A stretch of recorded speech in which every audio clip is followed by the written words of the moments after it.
Nos jardins da Universidade Católica da América, em Washington, manuscritos religiosos etíopes estão ganhando vida. E se tudo o que lhe contaram sobre a história do cristianismo estiver ao contrário, o cristianismo ocidental não é o ponto de partida, mas sim um caminho. A Etiópia desenvolveu seu próprio cristianismo paralelo, sua própria tradição bíblica e seu próprio registro intocado da igreja primitiva.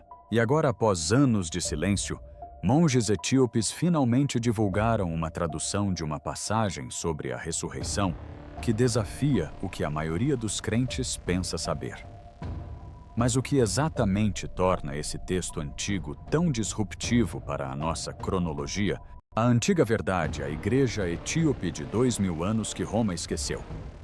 A conversão da Etiópia ao cristianismo não foi uma decisão posterior, mas sim uma mudança que remodelou um reino e silenciosamente reescreveu parte do mapa da igreja primitiva. No início do século IV, o rei Ezana de Aksum, instruído pelo missionário sírio Frumentius, adotou o cristianismo como religião oficial do Estado. Essa conversão ocorreu entre os anos 320 e 330, inserindo Aksum em uma cronologia cristã que coincide com e, em alguns aspectos, até mesmo precede o mundo romano. Agora observe a linha do tempo. Roma só adotou o cristianismo niceno como religião oficial do Império com o Édito de Tessalônica em 380, uma medida política de Teodósio I que ocorreu mais de meio século após a conversão de Ezana. Em resumo, enquanto Constantinopla e Roma debatiam teologia e direito, um poderoso reino africano já havia consolidado o cristianismo como prática de Estado. Isso inverte a narrativa escolar tradicional, na qual Roma é vista como o ponto de origem natural. Se você precisa de um artefato concreto para guardar na memória, conheça os Evangelhos de Jerimá. Esses manuscritos ilustrados em ge'ez com tinta dourada foram datados por radiocarbono por equipes e conservadores associados a Oxford, situando-se no período da Antiguidade Tardia. Sendo a maior coleção fora da Etiópia e o maior acervo de material cristão, dependendo da perspectiva, os manuscritos chegaram praticamente retirados das caixas.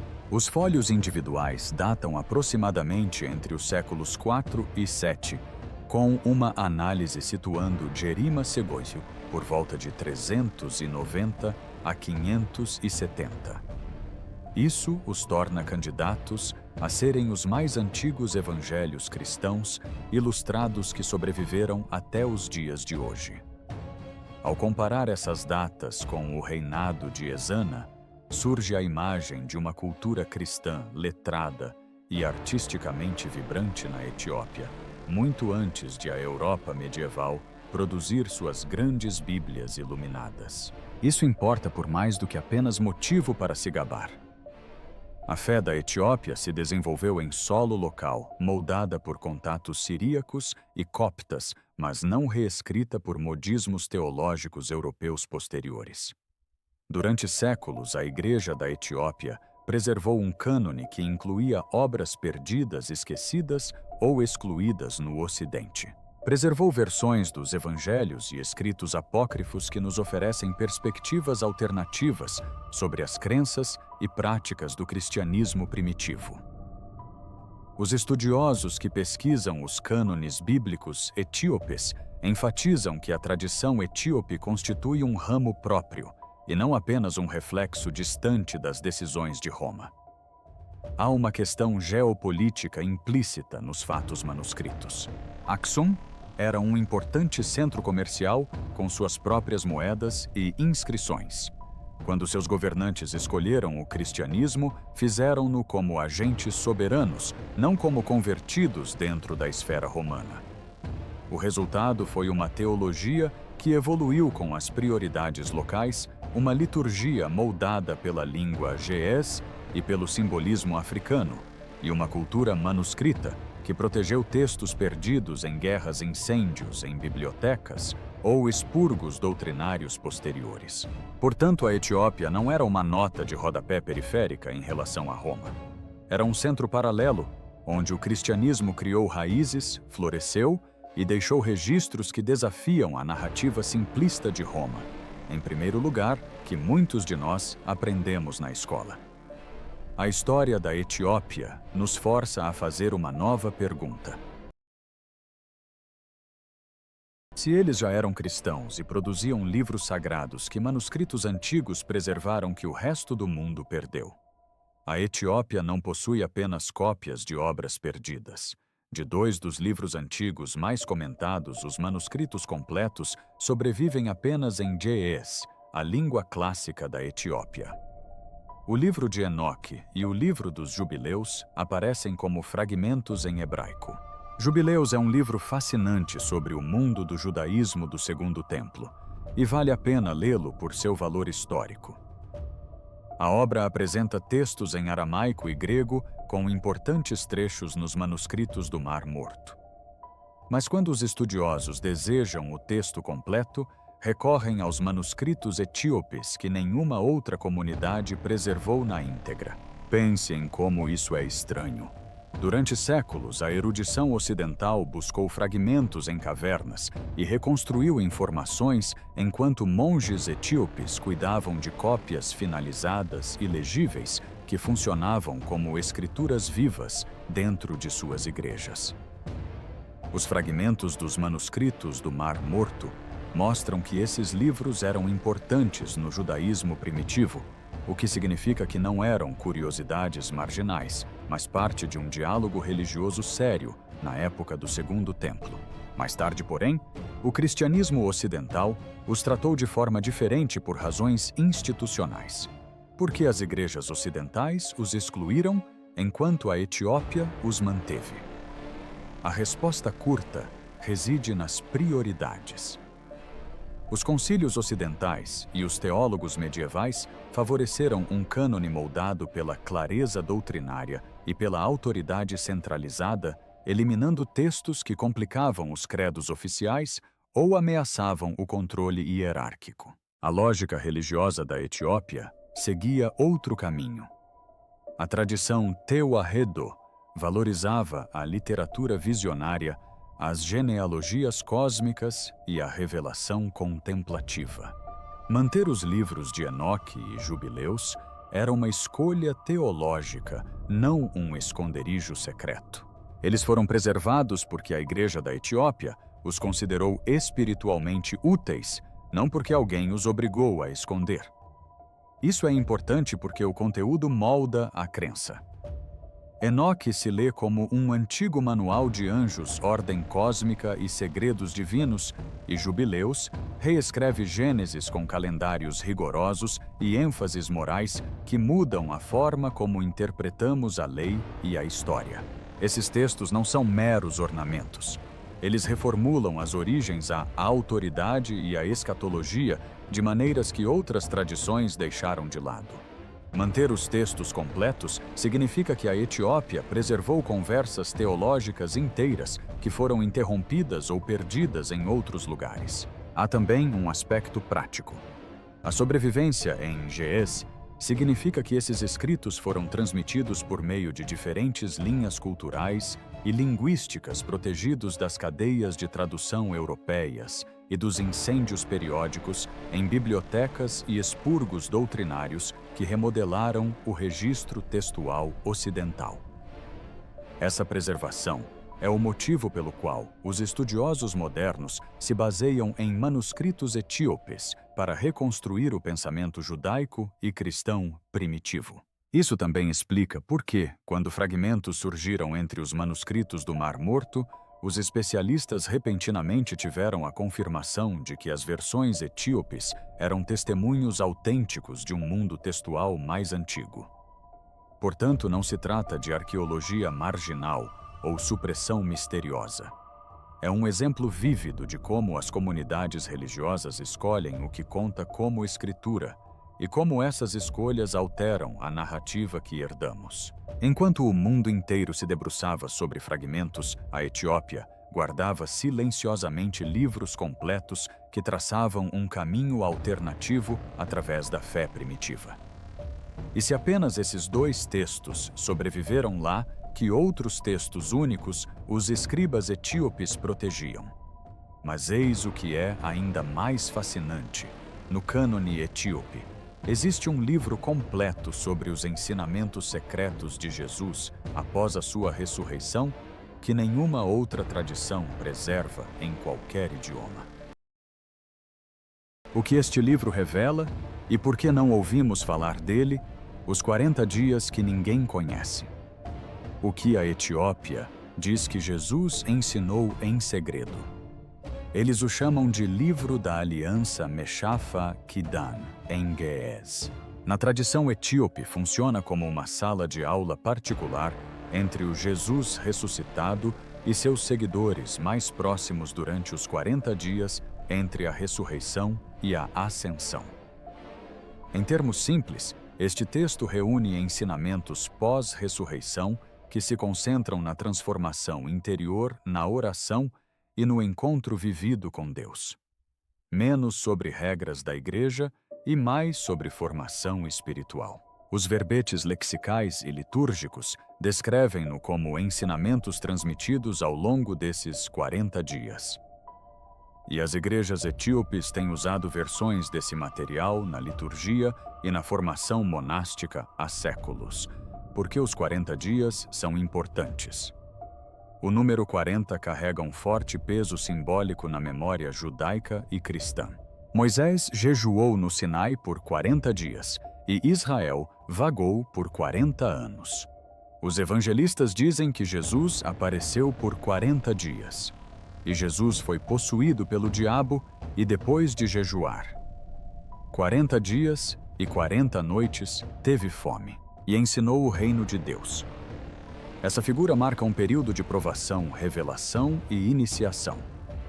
Na visão etíope, esses dias não são um mero intervalo entre a Páscoa e a Ascensão. São o crisol, onde os discípulos são transformados, onde o conselho secreto aprofunda sua capacidade de encontrar o divino diretamente.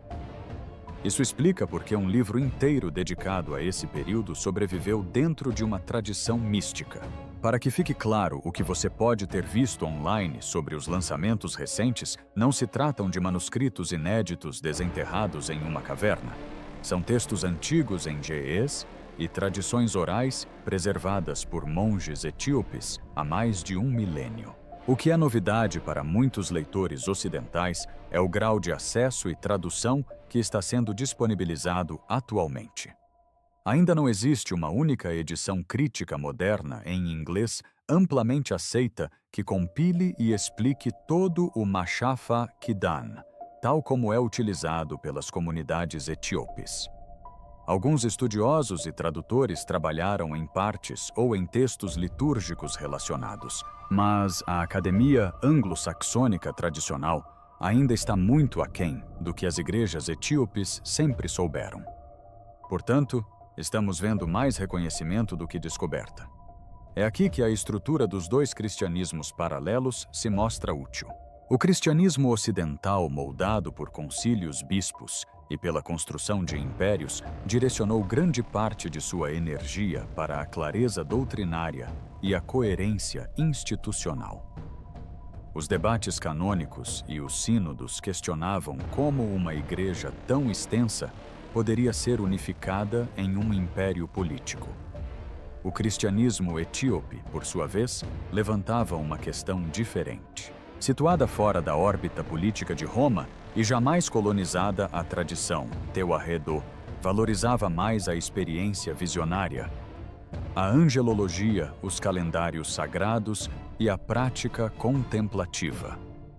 Suas bibliotecas preservavam material visionário e apocalíptico, porque esse material respondia à sua questão sobre o encontro e não sobre a organização. É por isso que os livros místicos permaneceram centrais e não marginais. O que esses ensinamentos revelam quando os lemos? A ênfase é prática e mística. Há instruções detalhadas sobre posturas de oração, sobre como reconhecer a presença angelical, sobre como interpretar visões e sobre como a ressurreição remodela a percepção do tempo e da lei. O tom é menos jurídico e mais terapêutico e escatológico. A visão etíope apresenta a salvação como uma transformação na forma de enxergar o cosmos e não simplesmente como uma solução jurídica. Para monges e comunidades devocionais, isso importava mais do que alinhar cada linha às fórmulas doutrinárias elaboradas em concílios séculos antes. Devemos aos mosteiros etíopes o mérito de preservar um mapa espiritual que corre paralelo ao tratado greco-romano. Seus manuscritos e ensinamentos orais preservam um conjunto de instruções pós-ressurreição que moldam uma visão cristã muito diferente. E isso nos leva ao ponto crucial. Se a Etiópia manteve um livro com ensinamentos secretos após a ressurreição, o que esse texto realmente diz sobre Jesus, a autoridade e a proximidade do reino? Essa questão é exatamente o que diferencia as prioridades de Roma das da Etiópia. Qual foi a única escolha que mudou tudo? O cristianismo não se desenvolveu em linha reta. Ele se dividiu desde cedo em duas experiências paralelas sofisticadas que faziam perguntas diferentes sobre o que a fé deveria fazer. Uma delas, centrada em Roma e Constantinopla, tratava o cristianismo como um problema de unidade e governança. A questão era como construir uma única instituição estável que pudesse unir povos diversos sob um mesmo credo e um mesmo conjunto de líderes. Essa lógica gerou concílios credos e um cânone moldados por preocupações com a clareza doutrinária e a autoridade organizacional. Não há registro histórico de que o Concílio de Nicéia, em 325, tenha decidido o conteúdo da Bíblia. No Concílio de Nicéia, eles se reuniram. Estávamos tentando definir o ensinamento bíblico da divindade. E as grandes mudanças formais em relação a um cânone ocidental oficial vieram mais tarde com concílios regionais, como o de Cartago, em 397, que moldaram o que o mundo romano acabou aceitando. A outra vertente enraizada em lugares como Aksum e preservada na tradição Ge'ez, levantava uma questão completamente diferente.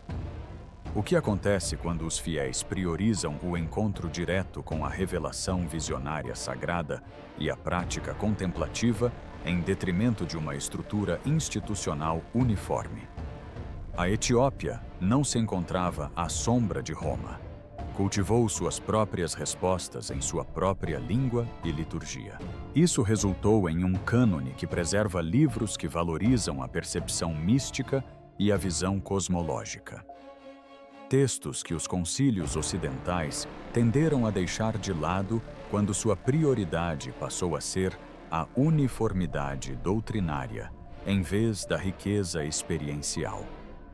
O cânone etíope Tewahedo é mais extenso e inclui obras como Enoque Jubileus e os singulares Livros da Aliança, pois esses escritos respondiam às questões teológicas da Etiópia. Esta não é uma história de supressão ou censura secreta. É uma história de diferentes prioridades intelectuais. Quando os bispos ocidentais debateram sobre quais livros sustentariam uma igreja estável e de tamanho imperial, tenderam a excluir escritos que complicavam as fórmulas doutrinárias ou sugeriam modos alternativos de autoridade.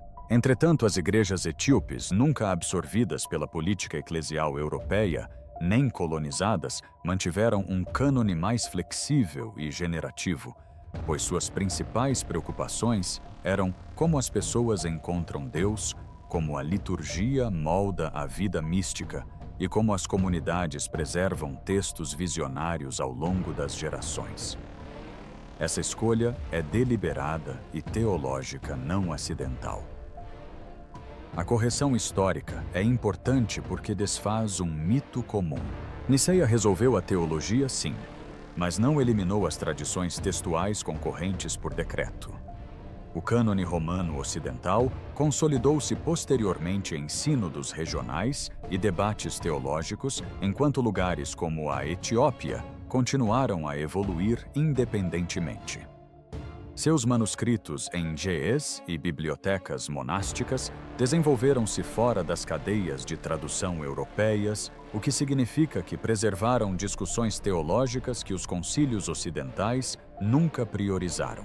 Essa vida textual independente explica por que a coleção de escrituras da Etiópia é tão diferente e por que os estudiosos devem tratar ambas as trajetórias como válidas, sérias e internamente consistentes.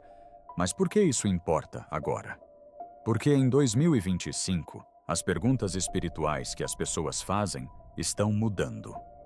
Muitos buscadores estão menos interessados em respostas institucionais e mais interessados em experiências diretas, práticas espirituais e textos que abrem horizontes interiores. O cânone preservado da Etiópia oferece uma alternativa viva, uma tradição que construiu a teologia em torno do encontro e não da ordem administrativa.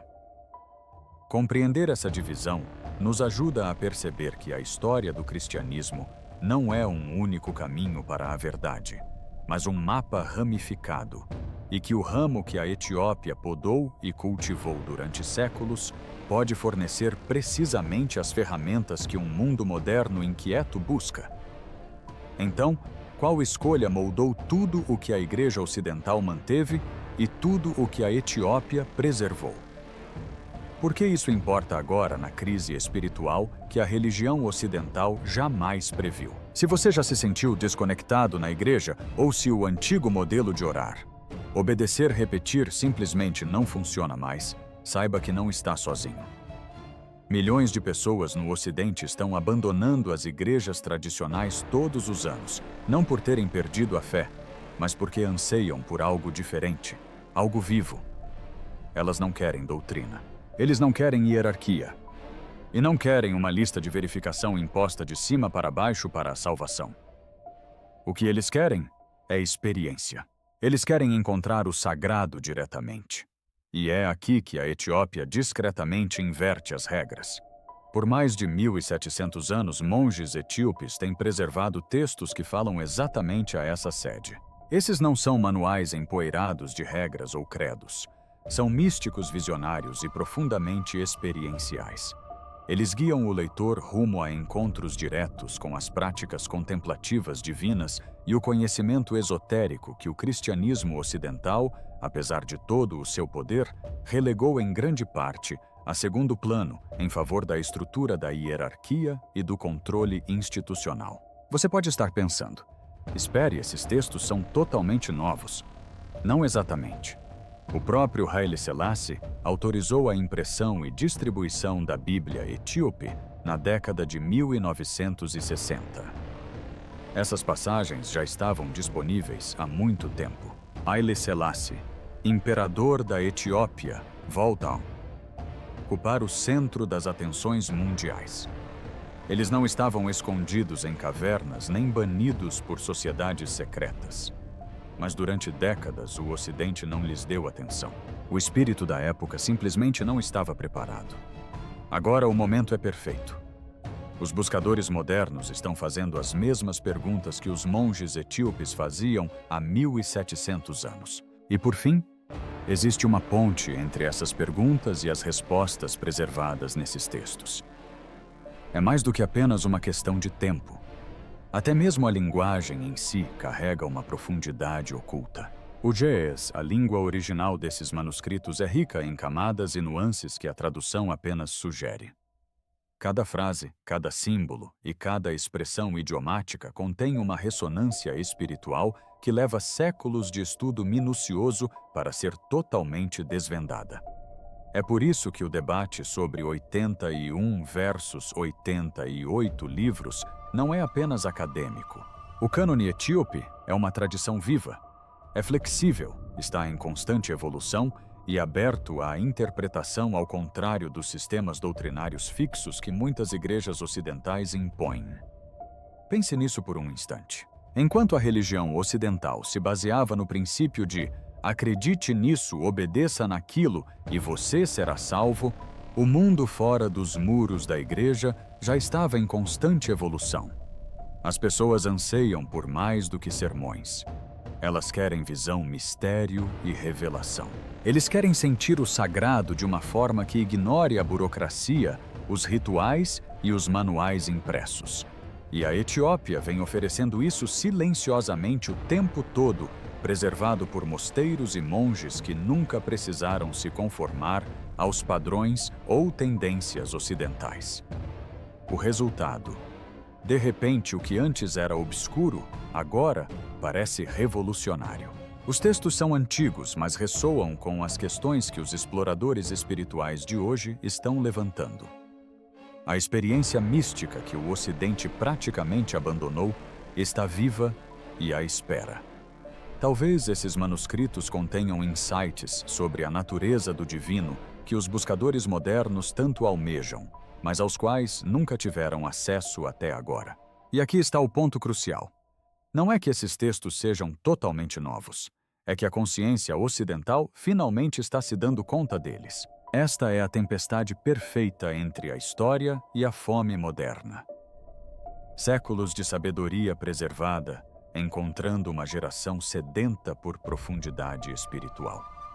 Não é incrível pensar que o que as pessoas na Etiópia valorizavam há 1700 anos é exatamente o que muitos de nós buscamos em 2025. Ao refletir sobre isso, eis a verdadeira pergunta que devemos fazer. O mosteiro é real. Os monges preservaram esse conhecimento e os textos sobreviveram a guerras, invasões e séculos de negligência. Mas o que você deve fazer com essa informação? Como essas passagens mudam a sua visão sobre espiritualidade e religião e sua própria busca por significado? E se a verdadeira revolução não estiver nos livros proibidos ou nos textos secretos finalmente revelados, e se estiver em perceber que a humanidade sempre conheceu o divino de maneiras diferentes, o cristianismo ocidental escolheu regras, clareza e doutrina. O cristianismo etíope escolheu o mistério, a experiência direta e a sabedoria viva. Será que ambas as perspectivas são verdadeiras? Será que as respostas que buscamos há tanto tempo estão escondidas em tradições que ignoramos? O que acontece se começarmos a prestar atenção? Compartilhe suas ideias nos comentários abaixo. E não se esqueça de curtir e se inscrever para mais conteúdo interessante.